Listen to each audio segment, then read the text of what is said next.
people will be listening to this and starting to feel a bit more comfortable, and about about the things you have control over that you actually might feel that you can't control.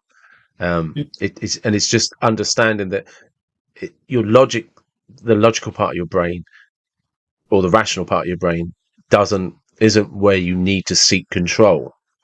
What you need is to tap into the tools that you can use for your subconscious brain, and it's not to control the subconscious; it's to let the subconscious relax.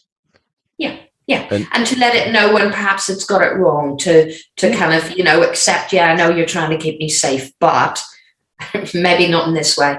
That's literally it, isn't it? It's almost like having a conversation with it and saying, "Hey, look, I know you've got my back, and thank you for that, because you do an amazing job. But you're a little overzealous right now, and I just need you're a bit clingy in this relationship. You're a little bit overprotective, but I appreciate it and I love you for it. But can you just please shut up and give me some space?" Exactly. Yeah. Or just change what you believe about this situation. As you say. So it's not the reason I say that is because it's not always about being calm. I mean, calm is one of the huge side effects that we want from a hypnotic state in hypnobirthing.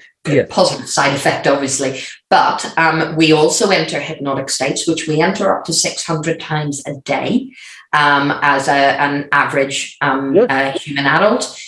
Children more, because they encounter more new situations with new sensory information, whereas we're old hat, we've got a bit more life experience. So we only go into it 600, a mere that's it, number.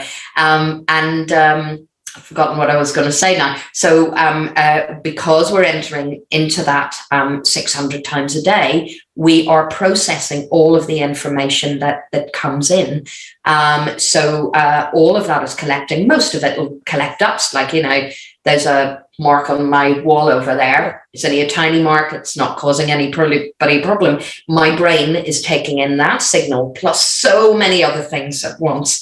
If there was something that was a threat, like if I'm afraid of spiders and I'm not, and I saw quite a massive big one with very long hairy legs over there, then my amygdala would be triggering threat. So sometimes it's about telling the subconscious not just to calm down, but yes, to say, well, let's reframe our belief about spiders. So it's about doing that. But also, we also know hypnotic states are felt in times of shock or in times of trauma.